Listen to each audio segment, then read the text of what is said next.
Bonjour, voici la vidéo de topologie numéro 8. Alors, E est un espace topologique séparé et A et B sont deux parties compactes non vides disjointes. Montrez qu'il existe un voisinage grand U de grand A et un voisinage grand V de grand B qui soient disjoints. On commencera par traiter les cas où B est réduit à un point. Alors, si A est une partie compacte non vide de E et si B n'appartient pas à A, nous allons montrer qu'il existe un voisinage U de grand A et un voisinage V de grand B, qui est le singleton B, qui soient disjoints. E est séparé, B est dans B.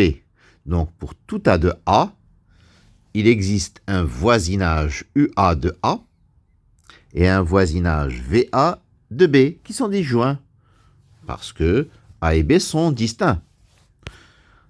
Alors, l'union pour petit a appartenant à grand A des UA est un recouvrement ouvert de A. Mais A est un compact.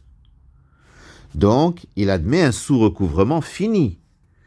Il existe donc un sous-ensemble grand I de grand A, tel que I est fini, et l'union pour petit a appartenant à grand I des UA soit un recouvrement ouvert de A. Donc, c'est un voisinage ouvert de A. Pour tout A de grand I, UA inter VA est égal à l'ensemble vide, parce que UA est un voisinage de petit a et VA un voisinage de petit b. Or, l'intersection pour x appartenant à I dVx est contenue dans VA.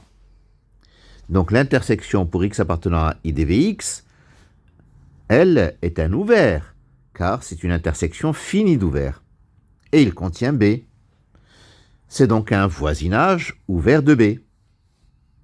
Et puisque cette intersection est contenue dans VA pour tout A de grand I, alors nous avons que l'intersection dx pour x appartenant à I dVx inter UA est égale à l'ensemble vide, puisque tous les Vx sont disjoints des UX correspondant à leur intersection et disjoints de UA pour tout A.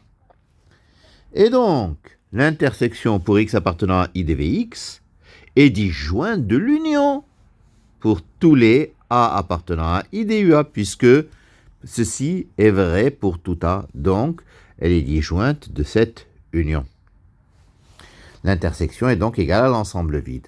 En posant V égale l'intersection pour x appartenant à I dVx et U c'est l'union pour A appartenant à I dUA, nous avons deux voisinages U de A et V de petit b qui sont donc disjoints. Deuxièmement, cette fois-ci, grand B est un compact quelconque. Nous avons vu dans la première question que pour tout B de B, il existe un voisinage UB de grand A et un voisinage VB de B qui sont disjoints. L'union pour B appartenant à grand B dVB est un recouvrement ouvert de grand B qui est compact. Donc il existe un sous-ensemble J fini de B, tel que l'union pour B appartenant à grand J dVB soit un recouvrement ouvert de grand B.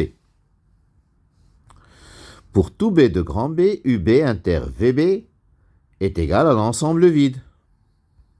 L'intersection pour B appartenant à grand J des UB est un ouvert contenant grand A. Donc c'est un voisinage ouvert de grand A. Et quel que soit B appartenant à J, l'intersection pour X appartenant à J des UX est contenue dans UB. Et UB est disjoint de VB. Donc l'intersection des UX pour X appartenant à J est disjointe de VB pour tout B.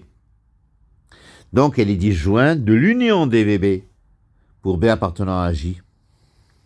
Nous avons donc un voisinage ouvert de A, qui est donc l'intersection pour X appartenant à J des UX, et un voisinage ouvert de grand B, qui est l'union pour B appartenant à J des VB, qui sont disjoints.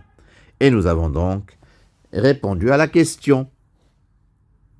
Je vous remercie de votre attention.